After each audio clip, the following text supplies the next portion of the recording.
벌써 이번 달도 얼마 남지 않았네요. 예전 이맘때는 수많은 캐롤상들이 한 해를 장식했고요. 지금쯤이면 한 해를 마무리하는, 또 새해를 맞이하는 수많은 행사들이 있었죠. 하지만 요즘은 참 이 연말을 느끼기가 쉽지 않은 듯 합니다. 물론 올해를 뒤덮었던 이 코로나라는 세계적인 질환 역시 우리에게 이러한 연말의 여유를 느끼지 못하게 하는 가장 큰 이유 중에 하나인 듯도 합니다. 여러분 모두 건강하게 연말 잘 보내시기를 바라면서요, 오늘은 2022년 이민년 호랑이띠의 운세에 관해서 말씀드릴까 합니다. 여러분 안녕하세요, 이정재입니다. 예전부터 우리 조상님들은 한 해가 시작되기 전에 한 해를 마무리하면서 새해 운세를 풀어보고 이를 서로 나누곤 했습니다. 자, 오늘은 호랑이띠입니다. 먼저 이 호랑이띠의 운세를 알려면 이 호랑이띠의 특성을 먼저 알아야 하겠죠. 네, 이 호랑이 특성 중에 가장 중요한 것은 먼저 이 호랑이는 절대 무리 생활을 하지 않고 단독으로 생활을 한다는 거예요. 그러니까 이 호랑이띠의 특성을 가지고 태어나신 분들은 자기 스스로 무엇인가를 결정하고 판단해야 하는 일들이 계속 생겨나게 되고요. 또 그러한 일들에 익숙하다는 것이죠. 또한 이 호랑이를 나타내는 간지인 이 인이라는 간지는 새벽을 깨우고 하루를 시작하는 그러한 간지입니다. 네, 아침이 오는 것을 알리는 간지이죠. 네, 시간적으로는 3시 30분부터 5시 30분까지를 말하는데요. 이 시기는 이제 여명이 트기 시작하는 시기입니다. 네, 맞습니다. 이제까지의 그 어둠이 모두 물러가고 이제 밝음이 찾아오는 그 시간이라고 할 수 있는 것이죠.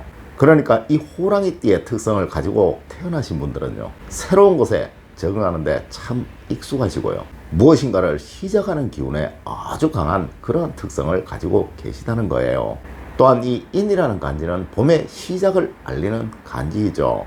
네, 이 봄은 모든 것이 새롭게 싹트고 움트는 그런 시기라고 할 수 있잖아요. 네, 그래서 제가 이 호랑이띠의 가장 중요한 특성 중에 대표적인 것이 무엇인가를 새로 시작하는데 아주 능숙하다고 말씀을 드리는 것입니다. 물론 그러니까 창의력이나 독창성 아주 뛰어나시죠.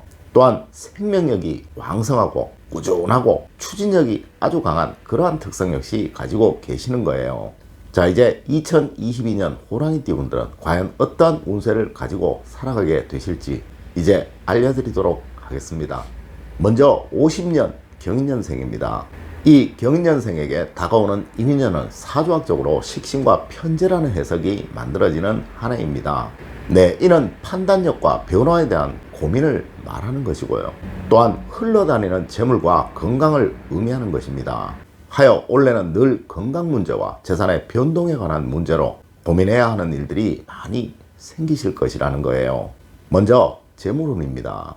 이 사주학에서는요, 이 편제라는 것은 많은 재물을 말하는 것이고요, 또한 아주 많은 변동을 의미하는 것입니다. 네, 올해는 아주 많은 재물의 변동이 생기실 것입니다.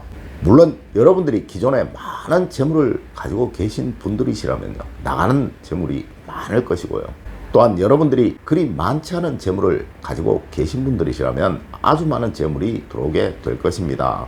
하여 전자의 분들 같은 경우에는요, 나가는 것을 막는 것이 가장 우선이고요, 또한 후자의 분들 같은 경우 들어오는 것을 더욱 많게 만드는 것이 또한 과제이겠죠. 앞서의 분들 같은 경우라면요, 있어도 없는 척, 네, 없는 척 하는 것이 최고입니다. 맞습니다. 누구에게도 자신의 재산 상태를 밝히지 말아야 한다는 거예요. 물론 후자의 분들이시라면 많이 움직이십시오. 모두 그 움직임만큼 돈으로 여러분들에게 돌아오는 그 한 해가 될 것입니다. 작은 인연들이 큰 물결이 되어서 돌아오는 그러한 한 해가 될 것이니까요, 작은 움직임이라도 많이 하시라는 거예요. 이제 건강운입니다. 원래는 범의 해이고요, 범의 기운을 가지고 태어나신 여러분들은 자신의 기운이 너무나도 강해지는 한 해입니다. 물론 우리의 사주학은 너무 강하다는 것은 또한 너무 약하다는 것으로 해석을 하기도 하는 그러한 학문이에요. 하여 원래 여러분 건강이 약해지시는 현상은 마땅히 오는 그러한 일일 것입니다. 이는 많은 움직임과 많은 활동을 말하는 이 화우행으로 순환을 시킨다면 큰 문제가 생기지는 않을 것이나 만일 그렇지 않으시다면 이 건강 문제가 여러분들을 참 힘들게 하는 한 해가 될 것입니다. 연초부터 무엇인가 꾸준하게 운동할 그 과제를 찾으시고요. 1년 내내 꾸준하게 그 과제를 지키시는 여러분들이 되시기를 권해드립니다. 이제 가정운입니다. 가정은 아주 편안하실 것이나 돈과 관계되는 일이라면 시끄러워질 공산이 아주 큽니다. 모든 일들을 재물과 연관시키지 않는 한 해가 되셨으면 합니다. 물론 그러지 않으신다면 모든 가정의 행복이 여러분들을 따르는 그러한 한 해가 될 것입니다. 이제 62년 이민년생입니다. 이민년생은 사주학적으로 올 한 해 비견과 식신이라는 해석이 가능한 한 해입니다. 이는 자신을 말하는 것이고요. 형제를 말하는 것이며 동료를 말하는 것이고요. 여러분들의 수족 같은 사람들을 말하는 것이고 생각과 변화를 말하는 것입니다. 하여 올해는 새로운 식구들, 새로운 친구들, 새로운 동료들이 많이 생기게 될 것이고요. 삶의 변화 역시 아주 다양해진다는 것을 의미하는 거예요. 먼저 재물운입니다. 이 식신은 판단력을 말하는 것이고요. 비견이라는 것은 내가 통제하는 재물을 말하는 것입니다. 하여 많은 재산을 통제하고 관리해야 하는 그러한 일이 생긴다는 것이고요. 이는 재물의 유동이 아주 많을 것이라는 암시이고 들어오는 것이 많고 나가는 것 역시 많을 것이라는 그런 암시이죠. 하여 가장 중요한 포인트는 들어오는 것은 두고 나가는 것은 막아야 한다는 것이겠죠. 하여 올 한 해 여러분들은 절대 타인의 말에 솔깃하지 않는 그런 한 해가 되셨으면 합니다.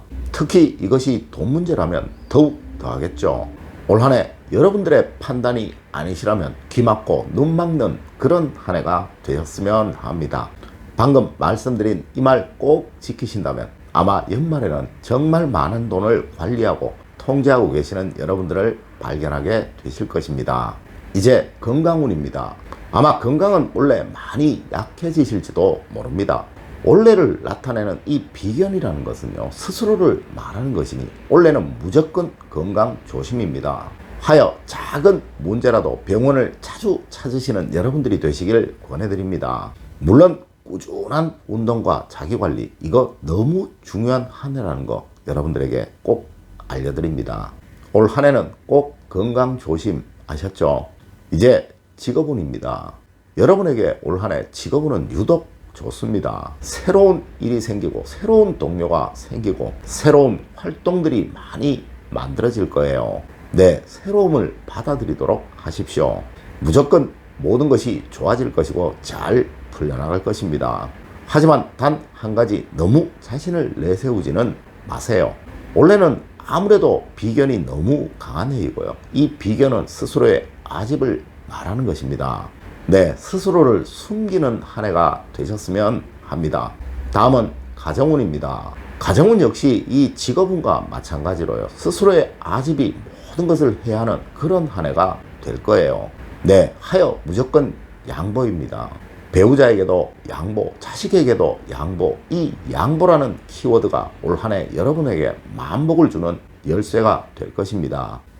올해 여러분들의 삶의 키워드는 양보입니다. 자, 74년 갑인년생입니다. 올해는 유독 이 목오행의 기운이 아주 왕성해지는 한 해입니다. 어쩌면 여러분의 모든 능력이 다 발휘되는 최고의 한 해가 될 수도 있을 것이나 스스로를 통제하지 못한다면 화 역시 크게 돌아오는 그런 한 해가 될 수도 있습니다. 모든 것이 크게 이루어지고 크게 만들어지는 그러한 한 해가 될 거라는 거예요. 여러분은 올 한 해 사주학적으로 편인과 비견으로 해석이 됩니다. 이는 스스로를 채찍질하는 한 해가 된다는 의미입니다. 먼저 재물운입니다. 돈은 아마 넘쳐날 거예요. 여러분의 모든 능력이 다 발휘되는 그러한 한 해가 될 것이니 이 재물에 관한 암시가 너무나도 좋은 한 해라는 이야기입니다. 물론 이것을 숨기는 그 마음 역시 너무나도 중요한 한 해예요. 왜냐고요? 옛말에 호사다마라고 했죠. 너무 좋으면 반드시 마가 낀다는 말이에요. 항상 모든 것을 부작용을 걱정하는 한 해가 되십시오. 또 너무 많은 복은 조금 겁내시는 여러분이 되십시오. 아마 그러하다면 만사 오케이일 것입니다. 이제 직업운입니다. 직업에는 어떠한 변동도 생기지 않을 거예요. 대신 일에 업무에 지쳐가는 여러분을 발견하시게 될 것입니다. 네, 유독 다른 해보다 해야 할 일이 많이 생기는 그러한 한 해가 될 것이라는 거죠. 항상 자신을 우선적으로 생각하는 여러분이 되십시오. 그래야 연말에 건강에 지쳐있는 여러분을 발견하지 않으실 것입니다. 조금씩 항상 여유를 가지십시오. 직업운은 너무나도 좋습니다. 이제 가정운입니다. 가정은 너무도 행복할 것입니다. 배우자도 자식들도 여러분에게 늘 좋은 소식만 줄 것이고 또한 마음의 안정을 줄 것입니다. 충분히 행복하다는 마음을 느끼실 만큼 말이죠. 하지만 앞서도 말씀드렸듯이 호사다마 아시죠? 네, 항상 여러분 주변 사람들에게 더욱 많은 사랑을 주십시오. 그래야 이 좋은 운이 더 크게 만들어집니다. 다음은 86년 병인년생입니다. 병인년생은 올 한 해 사주학적으로 편관과 편인으로 해석이 되는 한 해입니다. 우리 사주학에서는요, 이 편과 편이 겹칠 때 아주 힘들어지게 됩니다. 또한 관과 인이라는 것은 직업이나 가정 또 주변 지인들을 말하는 거예요. 네, 올 한 해 주변 지인들이 너무도 여러분들을 힘들게 할 것이라는 이야기입니다. 이제 재물운입니다. 돈은 늘 눈에 보이는데 잡히지 않는 한 해가 될 거예요. 네, 열을 움직이시면 그 반이 만들어지는 한 해가 될 거라는 거예요. 하지만 이는 또 그만큼 많이 움직여야 한다는 암시이기도 하죠. 올 한 해는 절대 적당히 하려고 하지 마십시오.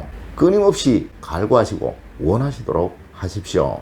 그래야 비로소 돈이 응답할 것입니다. 하지만 또한 돈 문제로 고민하시는 일은 없으실 것입니다. 네, 충분한 만족감도 없지만 부족함도 없는 그러한 한 해가 될 거라는 거죠.